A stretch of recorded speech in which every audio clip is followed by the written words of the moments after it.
Hi, Sally Ann. Welcome to Tech Insights. Thank you for having me. Thanks for coming along today. Very welcome. So you've been with Mercury IT for quite a number of years now as the Chief Sales Officer. I think coming up to about 8 years now. Yes, correct. So I'm sure you have plenty of tales to tell. And a few secrets. Yes. I appreciate you coming on the podcast today. Nice to have a fellow female on the pod. Indeed. So I guess, would you like to share with the listeners a little bit about your background and your career, over the years? Wow, over the years, yes. I started in this very male-dominated industry back in the late 1980s in London, and just loved tech, just loved IT, just loved the sales, the chase, the win, the deal, but also making a difference to people's environments and their businesses and solving solutions. So I moved out of tech for a long time, but found Mercury, as you say, 8 years ago. Yeah. And I've been loving it ever since. And it seems like it's been a year, 2 years, 8 years is a bit crazy, but yeah. Well, yes. Well, we've worked together for 6 years now. And we work on a lot of things together, marketing, events, getting out and about together. So tell me a little bit about any challenges that you've faced in your career, not necessarily at Mercury, but just obviously as a woman in tech over the years. Sure. Being a female, as I say, back in the 80s or late 80s, I'm giving my age away here, it was very much, I was one of few. I'm very pleased to say that has changed today. There's a lot more females at my level, certainly in sales, certainly in cyber I'm seeing it, which is very, very good. Not so much in the tech, the engineer type environment. I'd love to see that improve. But it's just getting that start, and who doesn't like a little bit of tech? I like gadgets, very, very big on gadgets, and I'm getting to work with them every day and getting to see where it's going, especially with AI coming in. I think that is going to be a game changer for us. Yeah, for sure. And I think one of the amazing things about working for a technology company is being able to hear about all those AI changes and things that are coming into play long before you probably would if you were working for a different company or industry. So, yeah, that is pretty fun and scary at the same time, as I've mentioned many times on this podcast. Yep, sure is. So you spend a lot of time obviously on the road meeting different clients and people.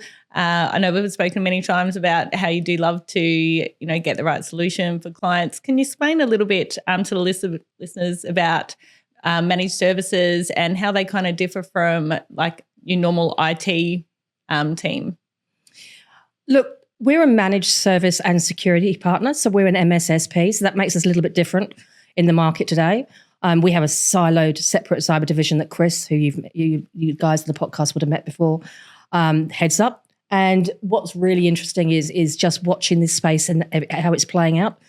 I feel that managed services is just an extension of what we do now. The solutions we deliver changes business outcomes. You don't use tech for the sake of using tech. You use it to solve current business problems. And managed service is part of that. We become infused into a business whereby we are that trusted advisor for our clients. We are their internal IT.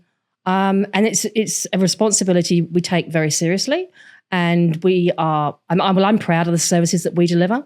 I absolutely think we are best of breed in what we do. And managed services, as I say, is becoming that infused IT department internally. And what do you think, the biggest benefits for businesses when taking on like a MSP or MSSP? It's that knowledge that we bring to the party. The depth we've got within Mercury is very exceptional.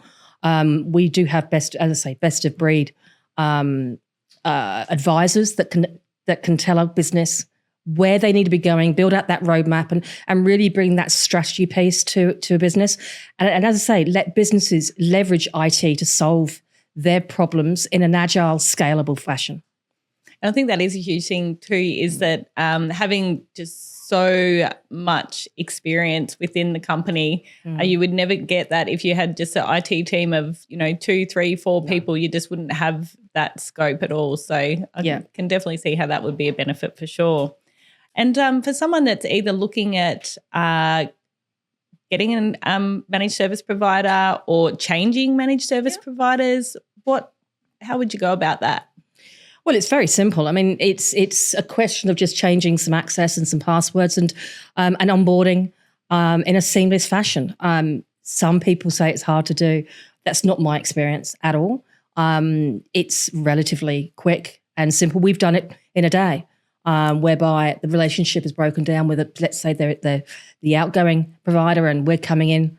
It can be a bit bumpy sometimes, but everything in life is a little bit bumpy sometimes. But it is relatively easy, and as I say, we can do it as quick as you need to, and have you seamlessly just carrying on. Yeah, well, you certainly make it sound nice and easy, and I'm sure you'd be holding some hands along the way there. Oh, you do, and that's why we have the dedicated account managers that we do. Every account managed service client has an account manager. And they walk them through that process. We have a project team. We have an onboarding team. We've got all of the people and the personnel and the experts in place to do it relatively seamlessly. Yeah, excellent. And most people that you talk to that are sort of looking to go down that avenue, are they looking to do projects, or are they looking for cybersecurity, or are they just looking for IT support? What are you finding at the moment that most people are sort of chasing? All of that. Look, definitely the cyber is a big one at the moment. We are seeing an increased challenged world for cyber, with threats coming from various countries and ramping, no matter how big or how small you are. It's not a question of if, it is when. And I've been talked very well by Chris. Oh, yes. I think we all have. We all have, and suitably scared. But look, projects, we are deploying lots of projects at the moment. Managed services is always required. It's just giving that advice. I'm seeing a lot of road mapping happening because of where AI is coming into this, where we're going to automate and utilize and enhance businesses using AI. That's going to be starting to ramp, which involves projects, which involves support and everything else. So all of that. Yeah, I mean, certainly is ramping up with the AI, that's for sure. And we've been doing a bit of content around that ourselves, just to try and help educate people about that. We had an event recently. If you would like to see any of the snippets on that, you can reach out to Sally Ann or Chris. So, yeah, we're constantly trying to put that information out there, aren't we, to help businesses? Absolutely. And, just to kind of stay abreast of what's happening out there. Yeah, awareness is key.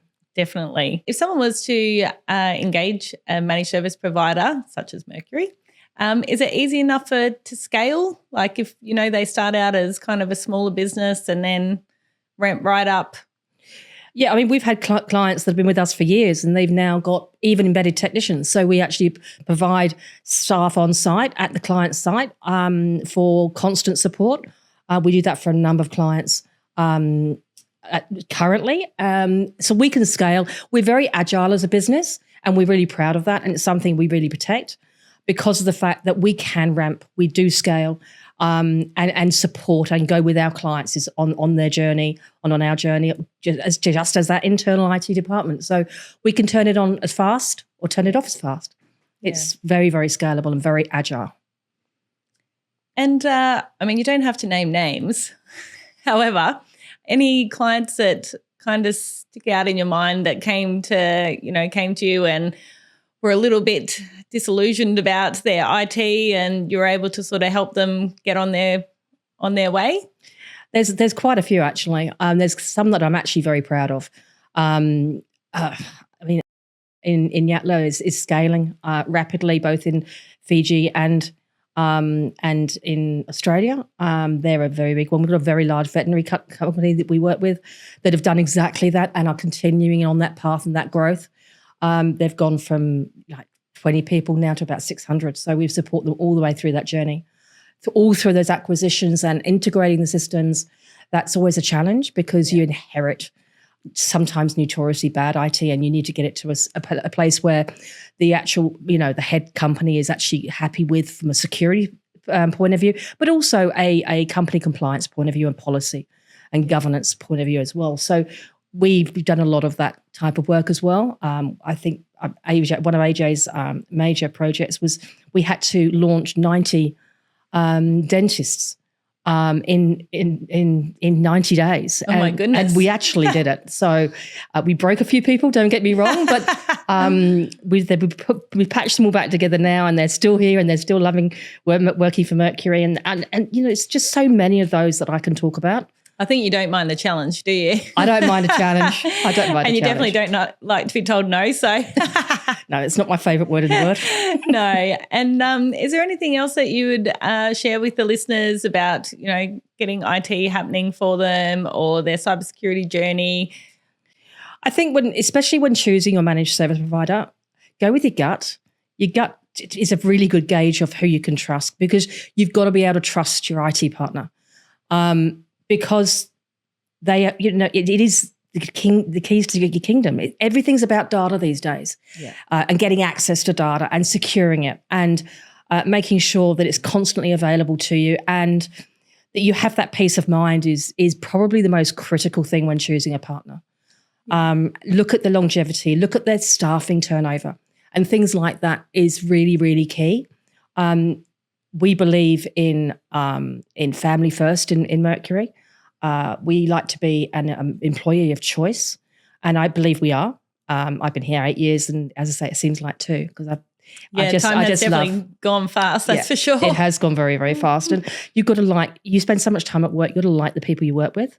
I trust implicitly everybody that works with Mercury, and firmly believe that we've had 20 great years. I wish I was here for all 20. Well, I don't know. They sound a bit wild back in those early days. Yes, but I know that the future is very exciting for where we're going and how we're projecting. So, yeah. Excellent. And because you head up your own team, obviously. Yep. Your team of account managers and salespeople. And how do you find that? What's your favourite thing about managing a team? Look, we're all competitive people. We're salespeople at the end of the day. Being number one is obviously my biggest goal every month. I like to lead by example. The team that I've got is exceptionally talented and committed. They've all come from industry, been in industry for many years. And we've even taken people through the admin journey that wanted to get into sales. And we've got now Jess, and who's just phenomenal, and she's great, and she's hitting some goals internally. I love that, the mentorship. And as I say, lead by example is my motto when it comes to running a sales team. I'm on the tools all the day, every day, as well as at night with you doing some networking. That's right, yes. What I call the fluffy stuff. Yes, we're always out and about, and I'm always dragging you along to something. Yes, yes. We have some fun. We do. And what sort of advice would you offer to someone wanting to either get into sales or even just into the technology space? Just sort of they're a bit curious, and what sort of words of wisdom would you share? Be persistent. Know your market. Know the players in the market. So do your research. And I believe that if you're a good salesperson, that's natural. I don't think courses really help salespeople. But I come from the old school where just thrown in the deep end, sink or swim. I still do that to this day. I still feel that that's a good way of learning. As I say, learn on the tools. Find a mentor, somebody that will take you the journey. I still speak to my mentor to this day, the guy that took me into IT back in the day. In fact, I went back to work with him a couple of times, but he and I, he's been over from the UK and he's stayed at my house. He's my friend, and I think finding that mentor is key as well. Yeah, because they can guide you, they can introduce you to their network, to the people that they trust. Find a mentor and hit me up. Yeah, Give me a call. I'm happy to have a conversation with anybody who's keen to get into sales, and I'd love to nurture them and set them on their way. Yeah, I think that's some great advice, because having someone to look up to that's Yeah. in the industry and has sort of seen all the ins and outs is a great place to start. I mean, to have the wisdom of someone else that's already sort of walked that road would be very beneficial. Is there anything else you'd like to add to the listeners? Anything else that you'd like to share? I'm always available to take a call. I love to have a chat. I'm very passionate about what we do and everything else and what I do. I'm very happy to have conversation with anybody and everybody. So and you can find Sally Ann on LinkedIn. Very active on LinkedIn. Very active on LinkedIn. Unfortunately, social media is not really my friend. I like to do the face-to-face more than anything else, but it's the necessity apparently. Yeah, but you can reach out to her on DM if you would like to do that. And also often pushing out our events on your LinkedIn page. So I think we've got one coming up actually. Yeah, we do have. We're trying to do them as regularly as possible to try and obviously get that information out to people about AI and cybersecurity and what to look out for. So yeah, keep an eye on either Sally Ann's page or the Mercury IT page, and we'll keep that information coming. Anyway, well, thanks for joining us today. I appreciate you coming along. Very welcome. Thanks for having me. See you next time. Thank you.